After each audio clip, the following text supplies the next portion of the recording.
జగన్మోహన్ రెడ్డి గారి నేతృత్వంలోని వైఎస్ఆర్ కాంగ్రెస్ పార్టీ మొన్నటి ఎన్నికల్లో కేవలం 11 సీట్లకే పరిమితమైపోయినా కూడా పాలకపక్షము మొత్తం వివిధ పార్టీల ముసుగులో ఉన్నోళ్ళు, పత్రికలు, టీవీ ఛానళ్ళు 24 గంటలు జగన్మోహన్ రెడ్డి గారి మీద ద్వేషం చిమ్మడానికి, జనంలో ఆయన మీద ద్వేషం నింపాలి అని చెప్పి వాళ్ళ ప్రయత్నాలు 24 గంటలు సాగుతూ ఉంటాయి. చాలామందికి అనిపించేది ఏంటంటే 164 సీట్లు వచ్చే వాళ్ళల్లో ఆనందంగా కనపడేది 11 సీట్లకే పరిమితమైన జగన్ ఏంటి అంత కాన్ఫిడెన్స్గా ఉంటారు అని.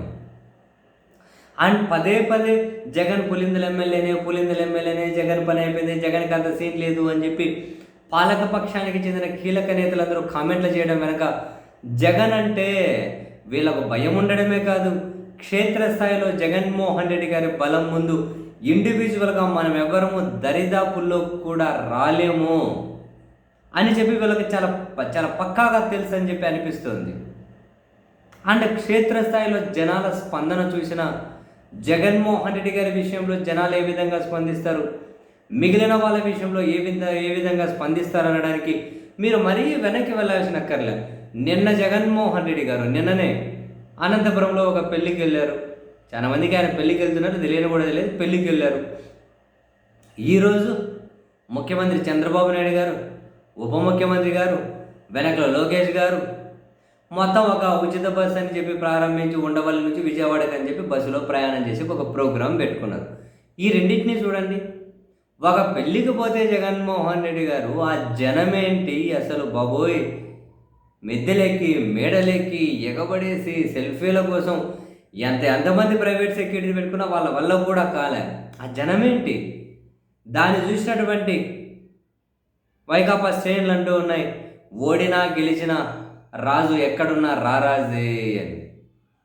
బహుశా తనకు వచ్చే జనాల స్పందన చూసి వాళ్ళకి అభిప్రాయం కలిగిండొచ్చు, ఓడినా గెలిచినా రాజు రాజే అని. అంటే ఆ మాయన జనం. మరి ఈరోజు చూడండి, ఉచిత బస్సు అన్నారు, ప్రారంభించారు. అసలు అంతమంది ఉన్నారు, ముఖ్యమంత్రి, ఉప ముఖ్యమంత్రి, లోకేష్ వాళ్ళు వీళ్ళు ఇంతమంది. అరే నీ పాసులో చుట్టుపక్కల జనమే లేరబ్బా స్వామి. ఇది ఎవరు ఆర్గనైజింగ్ ప్రోగ్రామ్స్ కాదు కదా. జగన్ది బయటకు పోతే భీమవరం పెళ్ళికి వెళ్ళారు, ఏంటా జనం. మొన్న వెళ్ళారు కదా, నేను అనంతపురం పెళ్ళికి వెళ్ళారు, ఏంటా జనం. ఈరోజు వీళ్ళు ఎక్కడైనా ఇప్పుడు కూటమి పాలకులో ఉన్న ఏ నాయకుడు ఎక్కడికి వెళ్ళినా జనం ఎగబడంగా మీరు చూసారా. ఈరోజు బస్సులో పోతున్నారు ప్రోగ్రాం, రోడ్డు పక్కన కనీసం ఒక్కరైనా నిలబడి జెండా ఊపిన వాళ్ళు లేరు. యాడో ఒక దగ్గరేమో జనసేన దగ్గర టీడీపీ ఏమో నలుగురు నిలబడి జెండాలు పట్టుకున్నారు. ఏందో ఎవరో కాదనకుండా చంద్రబాబు నాయుడు గారు వీళ్ళందరూ బస్సులో ప్రయాణిస్తుంటే ఆ బస్సు స్పీడ్తో పాటు ఒక సెక్యూరిటీ పరిగెత్తు వెళ్ళడం సోషల్ మీడియాలో ఫుల్ సర్క్యులేట్ అయింది. ఇంతగానో వాళ్ళను పరిగెత్తించడం అలవాటు అవసరమా అని, ఎంతసేపు పరిగెత్తించడం వాళ్ళను అవసరమా అని ఇలా పరిగెడుతూనే ఉన్నారు.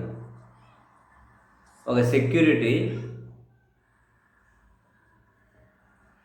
ఎంత దూరం అని పరిగెడతారు. ఒక సెక్యూరిటీ పక్కన మళ్ళీ కనిపిస్తారు చూడండి. ఎవరు మీరు పక్కన జనమే కనపరారబ్బా స్వామి, మీరు భలే ఉన్నారు.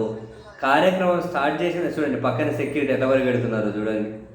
అది ఫుల్ చూడండి. అట్లా బస్సు ఎంత దూరం పరిగెత్తాలి ఏంటి అదంతా. వీళ్ళ స్టంట్స్గా ఆయన చూడండి పరిగెడుతూనే ఉన్నాడు. ఒక్క జనం కనీసం ఒక ఇంటి ముందుకు వచ్చి నిలబడి ఇంటి మీదకు పోయి వీళ్ళ కాన్వాయ్లు వీళ్ళవే పెద్దగా తప్పించుకోండి. పక్కన జనమే కనీసం ఒకరు జనం ఏడా కనిపించారంటే వాళ్ళు Telugu Desam party official, Janasena party official Twitter హ్యాండిల్లో పెట్టిన దాంట్లో కూడా జనం ఉన్నారు, లేరు. ఏంటిది, అధికారంలో ఉన్నోళ్ళు కదా. మరి జనాల స్పందన ఏది? జగన్ పోతే జనాల స్పందన లేడు. బహుశా అందుకేనేమో మనం పోతే రారు, ఆయన పోతే ఏమో ఎగబడతారు అని చెప్పి ఆయన దానికి జనాలు రాని కూడా పెద్ద పెద్ద రిస్ట్రిక్షన్స్ అందుకే పెడతారేమో. బహుశా అదే కారణమో తెలియదు.